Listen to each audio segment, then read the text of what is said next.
성경 읽어드립니다. 양문교회 박철효 목사입니다. 오늘 우리가 함께 살펴보게 될 하나님 말씀은 구약 성경의 학개, 스가랴서의 말씀입니다.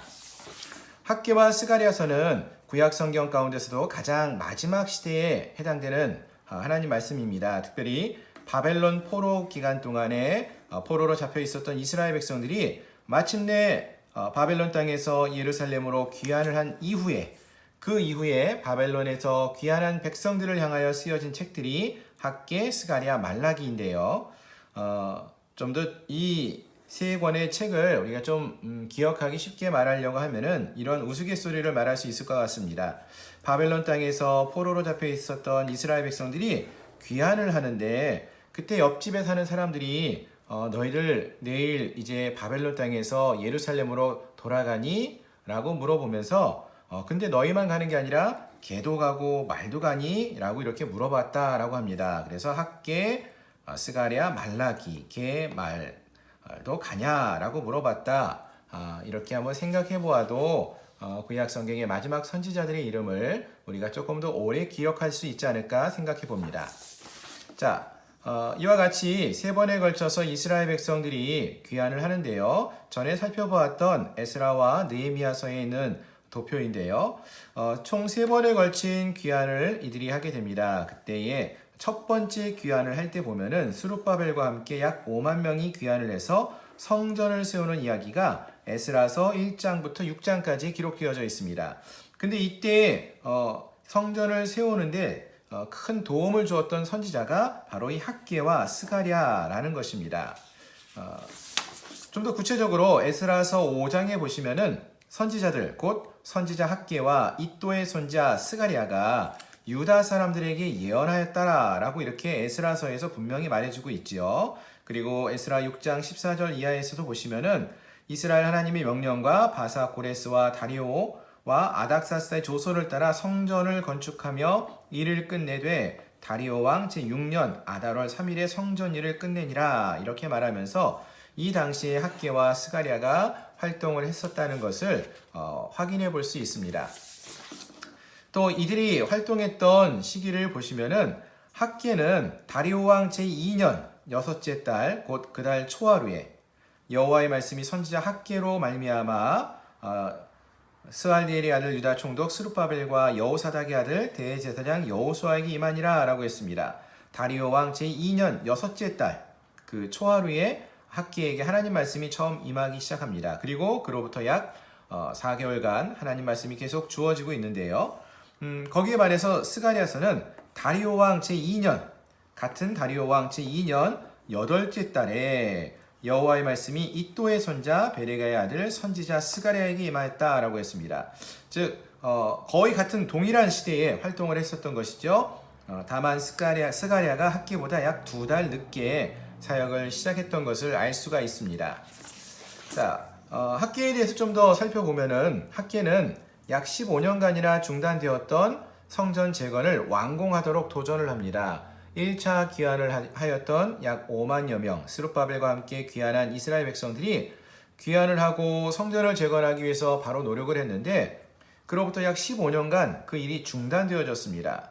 그래서 하나님은 학개를 보내어서 이러한 이스라엘 백성들에게 성전 재건을 다시 도전할 수 있도록 명령하고 있다는 것입니다.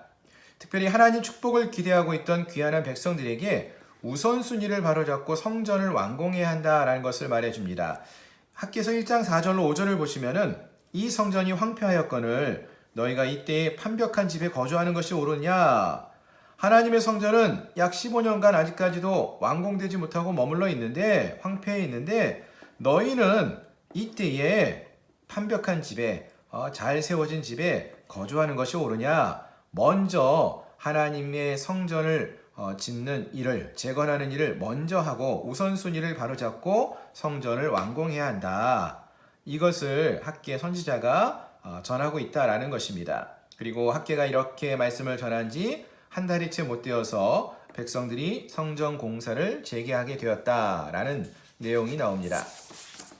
자, 학개서의 구절을 보시면은 학개서는 총 4번의 하나님 말씀이 학개에게 임하게 되어집니다. 1장 1절부터 15절까지 첫 번째 임한 말씀, 2장 1절로 9절 두 번째, 2장 10절로 19절, 세 번째 2장 20절로 23절, 네 번째 임한 말씀.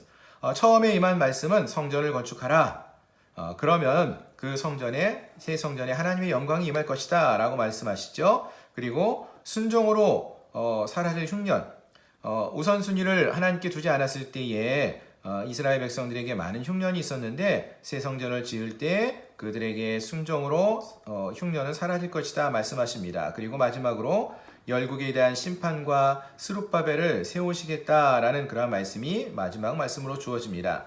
1장 1절, 2장 1절, 2장 10절, 20절에서 이러한 하나님의 말씀이 학개에게 임했던 날짜가 정확하게 나타납니다. 근데 그 날짜가 모두 같은 해, 다리오 왕 2년에 있었고요. 그 기간이 약 4개월, 8월부터 12월까지에 걸쳐서 예언했던 것을 알 수 있습니다. 자, 스가랴를 생각해 보면은 스가랴는 하나님께서 기억하신다라는 이름의 뜻을 가지고 있습니다. 스가랴는 이또의 손자로서 제사장 가문에서 태어난 그러한 제사장으로 알려져 있습니다. 그리고 앞에서 살펴본 바와 같이 학기보다 약 2달 늦게 활동을 시작했습니다. 하지만 훨씬 더 오랜 기간 동안에 선지자로 사역을 하게 됩니다.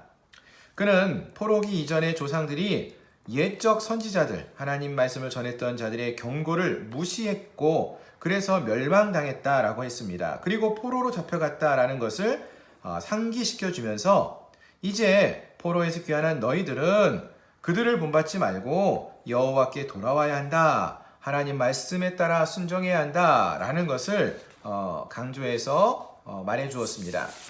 그렇습니다. 스가랴서는 성전이 완성되어야만이 그곳에 메시아의 영광이 거하게 될 것이다 라고 선포하면서 이스라엘 백성들이 성전을 재건할 것을 격려해주고 있다라는 것입니다. 그리고 이 성전의 재건을 강조해주고 격려해서 성전을 재건하기 위해서 말해주었고요. 그 곳에 하나님의 메시아가 임할 것이다 라는 것을 말해주면서 이 스가랴서는 소선지서 12권 중에서 가장 종말론적이고 메시아 대망적인 선지서로 알려져 있습니다. 그래서 이사야서를 제외한 그 어떤 선지서 중에서도 그 메시아에 관한 예언이 가장 많이 들어있는 선지서가 바로 이 스가랴서다라고 말할 수 있습니다. 자, 스가랴서의 구조는 1장부터 6장까지에서는 8가지 환상이 등장합니다. 이 환상들의 내용은 열국에 대한 심판 그리고 예루살렘을 회복할 것이다 라는 내용이 환상으로 나타납니다. 바로 성전을 열국이 심판받고 예루살렘이 회복될 것이다 라는 말씀을 환상을 통해 전해주면서 그러니 이 성전을 건축할 것을 격려해주고 있는 것입니다. 또 7장부터 8장에서는 4개의 메시지, 금식과 관련된 질문에 대한 답을 주어지고 있는데요. 왜 금식을 해야 되는가? 성전이 지어지고 나서도 우리가 왜 이런 금식을 해야 되느냐 물으면서 형식적인 금식이 아닌 진정한 금식에 대해서 그것이 무엇인지에 대해서 왜 필요한지에 대해서 말씀해주고 있습니다. 자, 1장부터 8장까지는 그래서 성전 재건과 관련된 가까운 미래에 대한 예언들을 성전을 재건할 것을 강조해서 말씀해주고 있었고요. 9장부터 14장까지에서는 메시아 배척과 메시아 통치와 관련된 2가지 후렴이 등장합니다. 이거는 성전 건축한 이후에 쓰여진 그러한 글로 생각되어지고요. 보다 먼 미래 시온의 회복과 메시아가 통치하시는 내용들을 선포하고 있는 그러한 예언서로 우리가 선지서로 우리가 볼 수 있습니다. 자, 정리해 보면은 학개와 스가랴 이 두 사람은 거의 같은 시대에 활동을 했습니다. 그런데 학개는 사역의 기간이 매우 짧았지요. 약 4개월 동안 성전을 재건할 것을 훈계하고 선포했습니다. 아마도 그가 나이가 많았던 것으로 그래서 보이고요.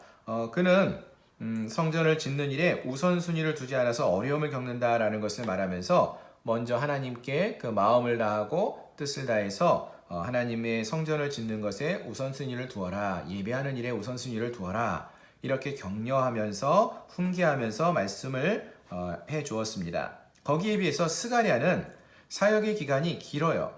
사역 기간이 학개와 보다 약 2달 늦게 사역을 시작하지만 성전이 건축된 이후에도 메시아에 대한 예언을 멈추지 않고 계속 그 성전에 하나님의 메시아가 임할 것에 대해서 말씀해주고 있습니다.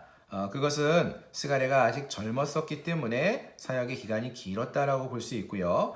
또 그가 사역을 한 내용들을 보시면은 성전이 완성되어야 메시아의 영광이 그 성전에 임할 것이다 라고 말하면서 격려하면서 칭찬하면서 격려를 통해서 성전을 재건할 것을 강조해서 선포하며 말씀해 주었습니다. 자, 그 사역의 모습은 달랐지만 같은 목적이 있었습니다. 공통의 관심사는 성전의 재건입니다. 오늘 우리가 이 땅을 살아가는 동안에도 우리의 모든 관심사는 우리가 갖고 있는 생각은 다르게 표출될 수 있겠지만 우리의 관심사는 하나가 되어야 할 줄로 믿습니다. 하나님과 함께하는 삶, 하나님의 예배를 회복하는 삶, 학개와 스가랴와 같이 오직 하나님만을 바라보며 하나님의 말씀대로 행하며 순종하며 삶을 살아가는 성전의 재건의 꿈을 꾸며 나아가는 저희 모두가 되시기를 소망합니다. 감사합니다.